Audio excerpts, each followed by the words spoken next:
Welcome to echoes of wisdom. Time management గురించి నేను చెప్తున్నాను. Second episode, second part.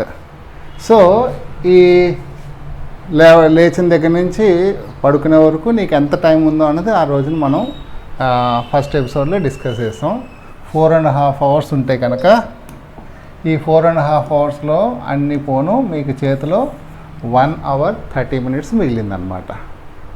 So దీన్ని ఎలా మేనేజ్ చేయాలన్నది ఒక టార్గెట్ క్వశ్చన్, పెద్ద పజిల్ అనమాట. సో ఫస్ట్ ఆఫ్ ఆల్ నీ మార్క్స్ని బట్టి ఇప్పుడు వరకు మార్క్స్ వస్తున్నాయి కదా, క్వార్టర్లీ ఉండొచ్చు, FA1, FA2, SA1, ఈ వీటిల్లో మార్క్స్ కనుక నీకు అన్నింటిలోనూ 80% అబోవ్ ఉంటే కనుక ఈ 1.5 hours సరిపోతుంది. ఓకే, సిన్సియర్గా స్కూల్ వాళ్ళు సిన్సియర్గా వేసి నువ్వు సిన్సియర్గా ఎగ్జామ్ రాసి కాపీ చేయకుండా ఇలా నీకు నువ్వే సాక్షివి, నీకు నువ్వే జడ్జివి, నువ్వు ఎంత సిన్సియర్గా ఉన్నావో ఎవ్వరికీ తెలియదు, నీకే తెలుస్తుంది. ఆ 1.5 hour అది నీకు ఆ దాంట్లో 80% కన్నా ఎక్కువ ఉంటే కనుక ఈ 1.5 hour నువ్వు దాన్ని మేనేజ్ చేసుకోవచ్చు. ఒకవేళ అది కుదరకపోతే నువ్వు ఇంట్లో ఖచ్చితంగా తీసుకోవాలి.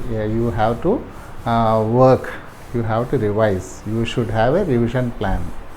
సో ఈ 1.5 hour టైముని ఇంకా ఇంక్రీజ్ చేసుకోవాలా లేదా అన్నది నీ చేతుల మీద ఆధారపడి ఉంది. ఓకే, నీకు ఈ 1.5 hour సరిపోతుంది అంటే దాని ప్రకారం డివైడ్ చేసుకోవచ్చు. సరిపోదంటే ఇది 1.5 hour రాదు చాలామందికి. ఎందుకంటే ఎవరు 5 o'clock లేవరు, చాలా తక్కువ మంది 5 o'clock లేస్తారు. ఒకవేళ 5 o'clock లేచినా సరే 5:30కి ట్యూషన్కి వెళ్ళిపోతారు.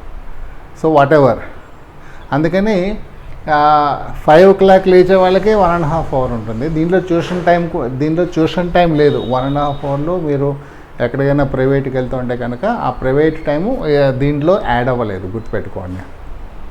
ఓకే, సో ఇప్పుడు ఈ 1.5 hourని పెంచాలా తగ్గించాలా అన్నది మీ చేతుల మీద ఉంది. సరిపోదు అనుకుంటే కనుక నీకు టైం ఎక్కడుంది, ఈ హోంవర్క్ ఏదైతే ఉందో ఆ హోంవర్క్ని మీరు స్కూల్ టైంలో ఖతం చేసేసుకోవాలి అట్ ఎనీ కాస్ట్.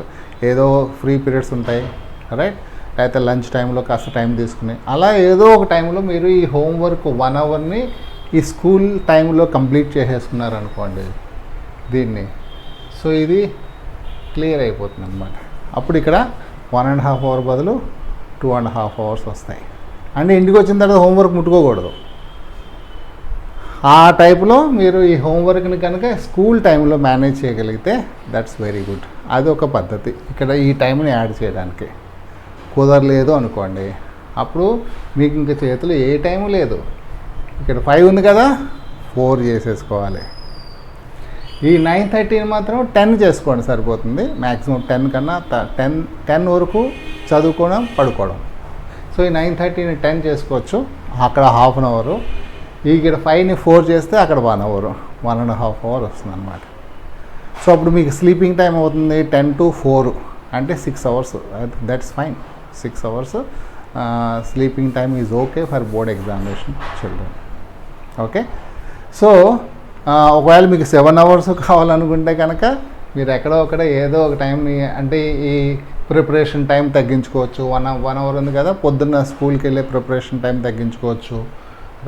తర్వాత ఇంటికి వచ్చిన తర్వాత ఫ్యామిలీ టైం, అంటే డిన్నరు, రిఫ్రెష్ అవ్వడం, ఇవన్నీ కూడా తగ్గించుకోవచ్చు. సో ఐ డోంట్ అడ్వైజ్ ఈ ఏరియాలో మీరు తగ్గుతుందని చెప్పి నేనేం అనుకోను. ఓకే, ఇది సపోజ్ ఇక్కడ ఎక్కడా కుదరకపోతే మీకు మిగిలింది ఓన్లీ సండే అంచుమించు అన్ని స్కూల్స్ మిమ్మల్ని ఖాళీగానే వదులుతున్నారు. కొంతమంది 10th class వాళ్ళని పిలుస్తున్నారు రైట్. ఈ సండేని మీరు ఏం చేస్తారంటే ఇక్కడ రోజుకి 1.5 hour మిగిలింది కదా, మీకు 2.5 hours కావస్తే అంటే 6 hours కావాలి. ఇక్కడ ఈ సండేలో 6 hoursను వాడేసుకోండి. సండేలో 6 hours వాడేసుకోండి. అప్పుడు ఈ 1.5 hour 2.5 hours అవుతుంది. అంటే ఇలాగా నువ్వు ఒక టైంని పుల్అప్ చేసుకోవాలి. టైం ఈజ్ ఫిక్స్డ్, మనకి 24 గంటలే, అంతకన్నా ఎక్కువ ఉండదు. సో మీ స్కూల్ టైం ఖచ్చితంగా వెళ్ళాలి కాబట్టి, లేదా వాళ్ళు మీ పేరెంట్స్కి ఉత్తరాలు రాసి మిమ్మల్ని ట్రబుల్ చేసి మిమ్మల్ని బయట నుంచో పెట్టి తిట్టి రాజీనామాని పెడతారు కాబట్టి ఈ స్కూల్ టైంని మీరు ఏమీ చేయలేరు. బట్ హోంవర్క్స్ అన్నది చేసేసుకోవాలి.